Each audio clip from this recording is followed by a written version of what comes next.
Oi, gente, tudo bem? Hoje a gente vai ter nossa aula 7 sobre propriedades da tabela periódica. A gente viu nas aulas passadas mais ou menos como era o formato da tabela periódica. Nessa aula a gente vai ver as propriedades que ela tem. Algumas propriedades que a gente vai citar hoje são o raio atômico, a eletronegatividade, a energia de ionização e a afinidade eletrônica. Bom, começando pelo raio atômico. O raio atômico, ele está associado com o tamanho do átomo.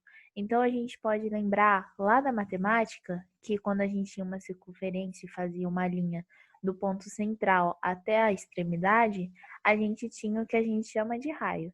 E nada mais, nada menos é que a mesma coisa que funciona no átomo, porque quando a gente faz essa medida do tamanho do átomo, a gente acha o raio.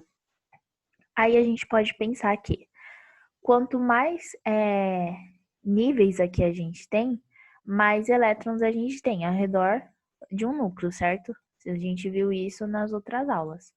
Consequentemente, essa medida do raio, ela é cada vez maior quando você aumenta daqui para cá, por exemplo. Por isso que essa seta, ela aponta aqui para baixo, certo? Aí a gente pode pensar por que essa outra seta aumenta para cá. A gente pode pensar também que se a gente tem um núcleo que ele é muito positivo e a gente tem poucos elétrons, esses elétrons eles vão estar menos atraídos por esse núcleo do que se a gente tiver muitos elétrons, certo? Então, se a gente tiver muitos elétrons, eles vão estar muito atraídos pelo núcleo e esse raio atômico vai ser menor. Por isso que a variação do raio atômico vai daqui para cá. Como aqui a gente tem muitos elétrons, eles estão cada vez mais atraídos, consequentemente a gente tem um menor raio atômico, e aí o raio atômico ele cresce nessa direção, certo? Então aqui eu vou ter os maiores raios atômicos. Deixa eu limpar aqui. Tá. Aí a gente tem outra propriedade que chama ela de eletronegatividade. A eletronegatividade é a tendência a receber elétrons. Então, a gente pode ver que esses átomos aqui que têm cores mais escuras, eles são os átomos que a gente dizem e que nós dizemos que eles são os mais eletronegativos. Quero chamar a atenção principalmente para o flúor, que é o átomo mais eletronegativo da tabela periódica. E a gente pode expressar isso através de uma questão do Enem. Eu vou ler aqui para vocês. No ar que respiramos, existem os chamados gases inertes. A gente pode lembrar lá da tabela periódica que os gases inertes são quem? São os gases nobres. Lembra que eu citei que os gases nobres são aqueles que eles já estão muito bem sozinhos, que eles não precisam fazer ligação química com ninguém para poder se estabilizar. E aí, no ar que respiramos, existem os gases inertes. Trazem curiosos nomes gregos que significam o novo, o oculto, o inativo, e de fato são de tal modo inertes, tão satisfeitos em sua condição que não interferem em nenhuma reação química. Não se combinam com nenhum outro elemento e justamente por esse motivo ficaram sem ser observados durante séculos. Só em 1962, um químico, depois de longos e engenhosos esforços, conseguiu forçar o estrangeiro, o xenônio, a combinar-se fugazmente com o flúor, ávido e vivaz, e façanha pareceu tão extraordinário que lhe foi conferido o prêmio Nobel. Qual propriedade do flúor justifica sua escolha como reagente para o processo mencionado? Então, a gente pode pensar que a gente tem o xenônio, né? Xenônio, e ele tem os 8 elétrons, depois a gente vai ver direitinho por que 8 elétrons, mas ele lembra que ele não precisa de ninguém para fazer ligação química. Só que o flúor, ele é muito eletronegativo, então ele consegue capturar esses elétrons e fazer o que a gente chama de ligação química. Então, por que que o flúor consegue tirar um elétron do xenônio e fazer a ligação química? Porque ele é muito eletronegativo, certo? Então, quando lembrar do flúor, lembre, o flúor é o elemento mais eletronegativo da tabela periódica. Outra propriedade é a afinidade eletrônica. A afinidade eletrônica, ela é a energia liberada quando um elétron é adicionado a um átomo. Então, a gente pode pensar assim, Vamos pensar em termos dos raios atômicos. Quanto menor o raio, maior a afinidade eletrônica, certo? Então, vamos pensar nessas duas esferas aqui. Pensar aqui nessas duas esferas, essa aqui maiorzinha e essa aqui menorzinha. E vamos pensar aqui. Quando você tem um raio atômico maior, você sabe que os elétrons eles estão menos atraídos pelo núcleo, certo? Porque aqui nesse menorzinho, por exemplo, esses elétrons eles são mais atraídos pelo núcleo, então eu tenho um raio atômico menor, certo?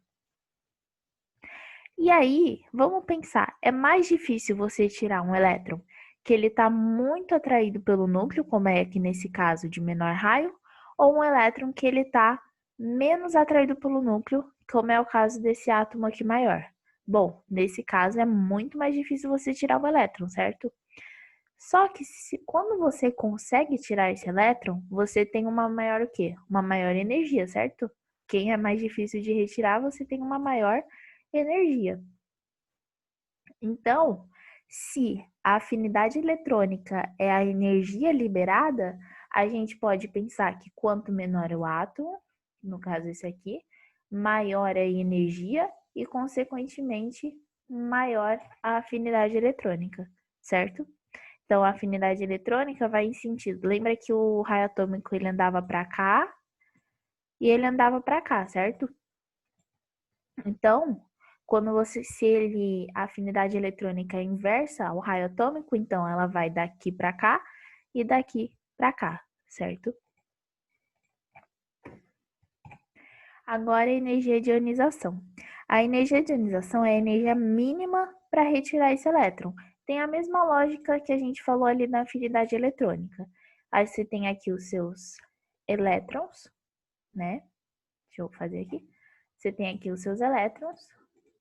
E aí você quer retirar esses elétrons. Então, qual é a energia que você tem que aplicar para poder retirar esses elétrons? Lembra que eu falei, você tem aqui um núcleo positivo, certo? Se você tem um raio maior, esses elétrons eles não estão atraídos pelo núcleo. Se você tem um raio menor, esses elétrons eles estão mais atraídos pelo núcleo, certo? Então, é mais fácil tirar quem está muito atraído ou quem está um pouquinho menos atraído. Quem está muito atraído. Mas se você consegue tirar, você tem uma maior energia, certo?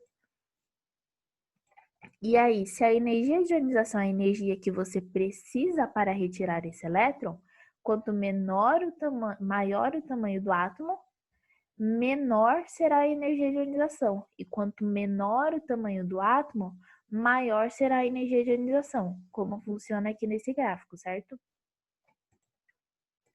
Agora vamos fazer outro exercício para finalizar. Esse exercício aqui é da Universidade Federal de Minas Gerais, e aí a gente tem aqui, ó. Comparando o cloro e o sódio, os dois elementos químicos formadores do sal de cozinha, pode-se afirmar que o cloro. Então, aqui, primeiro vamos localizar esses elementos aqui na tabela periódica. Aqui eu tenho o sódio e aqui eu tenho o cloro, certo? Aí a gente pode pensar que o sódio, ele está na família 1A. Vamos lembrar das nossas aulas passadas que se ele está na família do 1A, quantos elétrons ele tem na última camada? Ele tem um elétron na última camada, certo? E o cloro está na família 7A. Então, ele tem 7 elétrons na última camada, certo? Aí tá. Se eu tenho... Lembra que se você tem um átomo com um núcleo positivo, se eu tenho menos elétrons, então vamos colocar duas situações aqui. Eu tenho dois átomos com núcleo muito positivo, um com vários elétrons, no caso 7, e um com um elétron. 1, 2, 3, 4, 5, 6, 7. Esses elétrons, como eles são em maior quantidade, eles estão mais atraídos pelo núcleo, certo? Aqui eu só tenho um elétron, então ele não está tão atraído pelo núcleo assim, ele só está um pouquinho atraído por esse núcleo muito positivo. Então, o cloro, ele vai ter o quê? menor raio atômico. E o sódio vai ter maior raio atômico, porque aqui a gente está falando do tamanho dos átomos, certo? Em termos do raio atômico. Então, quando a gente está comparando o cloro e o sódio, a gente pode afirmar que o cloro ele tem menor raio atômico. Tudo bem? Bom, gente, por hoje é só. Qualquer dúvida que vocês tiverem, podem chamar qualquer um de nós no WhatsApp, tirar dúvidas. É isso. E fiquem em casa e fiquem bem.